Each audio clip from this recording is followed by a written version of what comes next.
Yeah, absolutely right. Like you said, blaming and getting really too in depth with all these conspiracies is like rearranging the chairs on the Titanic.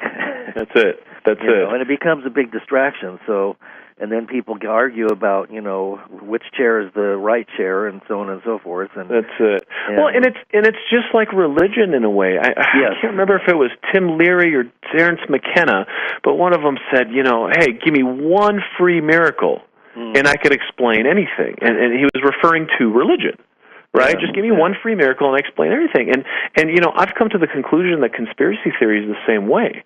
Because no matter what happens, you could either prove or disprove it because, it's obviously because they want you to think that. And so you could just run around these semantic circles for eons wondering what's true and what's not true. And I'm not saying that there's no conspiracies out there. I mean, I think you'd be a fool to think that the way things are is the picture painted is actually what's going on. Right. But the problem I've seen in these circles of people I've hung out with for years who are really up on this stuff is they tend to pick up a lot of these darker memes or mental viruses by being caught up in all this, and it's just you have no choice but to start getting angry and seeing the world as a dark, scary place, and and I don't know if Obama was genetically engineered from the mummy of Tutankhamun. I don't know if that even matters to me.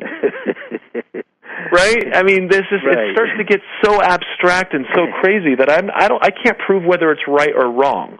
So what I'm going to do is work on what's important in my life, which is waking up and spreading the light. Right. And the light of awareness, in my circle and as much as I can. That's why I went from being, a physician and, being able to help 10, 15, 20 people a day to saying this ain't moving fast enough. That's why I got into writing books and making DVDs and movies because it's about, no one can do it for you. And that's the problem. That's the false promise in the West. Yep. We have this Messiah thing. We got this Savior thing. We're hoping someone will just fix all of our problems, right? We're hoping that we can run up a bunch of debt and then the government comes and wipes it out. And that's just not the way it works. They can do that the government can do that for themselves. Well, we're the ones that end up wiping it out. Well, that's it. And we end up paying the bill. Yeah, and through real labor, real time, real energy, real power. Right. And so that's just that's also it's just another false system on top of another false system. The only thing that's real is the real question of who are you? Where do you come from? What is the source of life? And those are the real questions because the answers to those questions are found within. Yeah. And when you find those answers and when you basically get into that inquiry, there really is no answer. There's just question after question after question that puts you on the right track. Yeah. And once you're on that track, then you're riding the light. Yes. And you're good. You're in a safe, happy place. Absolutely. One of the things I like about your book is that you do a lot of writing about the light body and how to work on accumulating and contacting with, communicating with and enhancing the light body, which is already within us.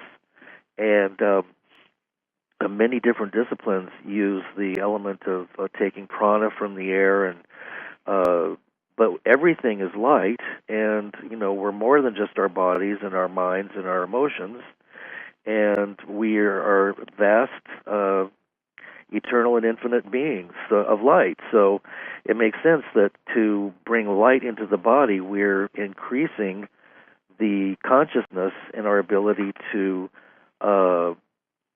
be with that which we were born to be.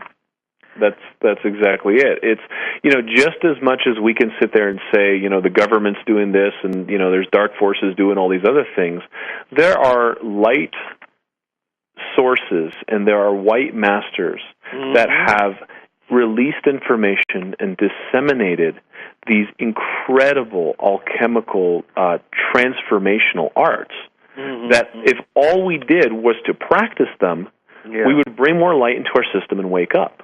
Yeah. So it really becomes, especially in this era of the Kali Yuga, where there's so much literature about how this Iron Age is going to be set up, and it all really becomes about personal choice. This information is available, and what we have to do is simply access it and practice it and choose it as part of what we do and part of our operating system, and things start turning around. So it's that simple, and yes, this light body information has been around for thousands of years. The Tibetans had it, the Hindus had it, the Chinese had it. I mean, it's the Incas had it, and so there's all of these traditions that I kind of draw from, and it's not there's no way to adequately represent any of those traditions in one single book, because there's thousands of people over thousands of years who've dedicated their entire lives to the study of this, and these aren't stupid people.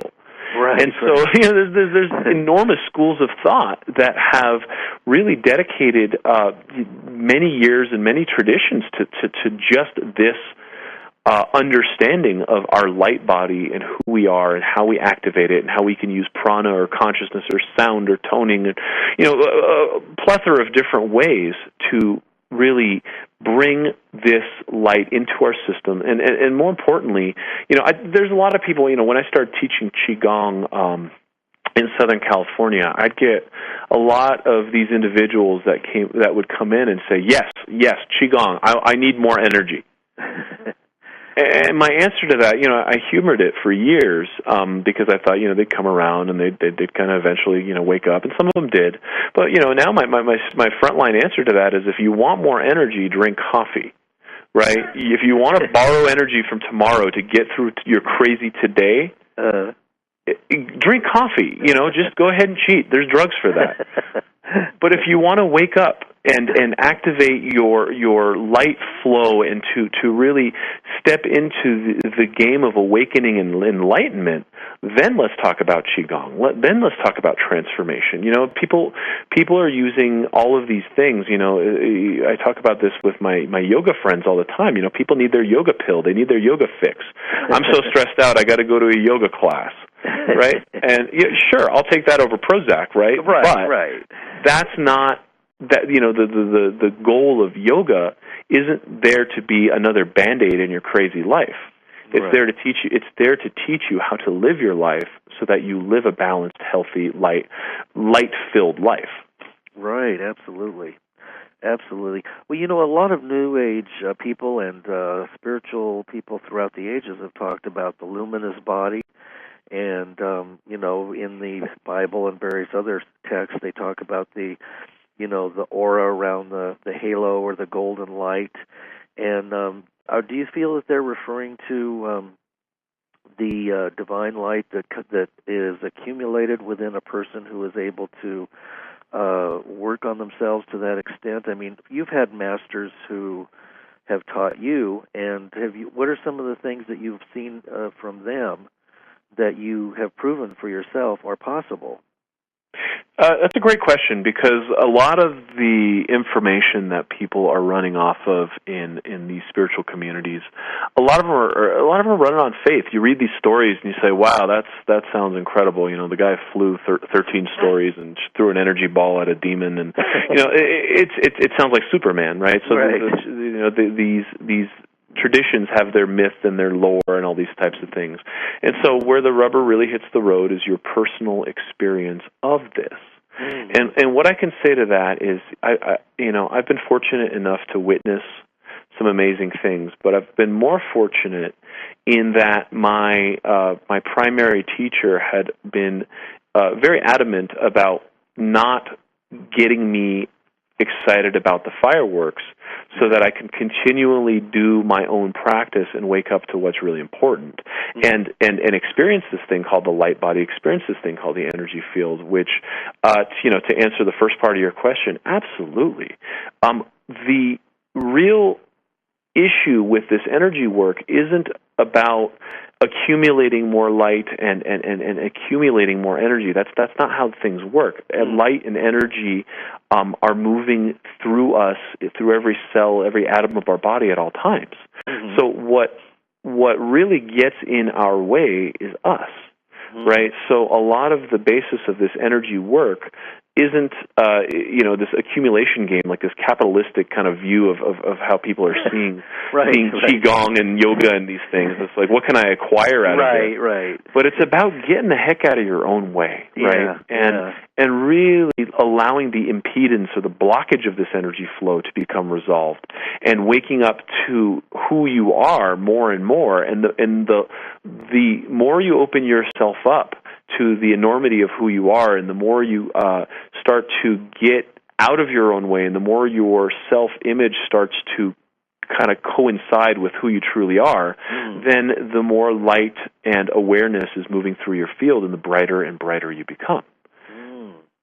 So it's a letting go process.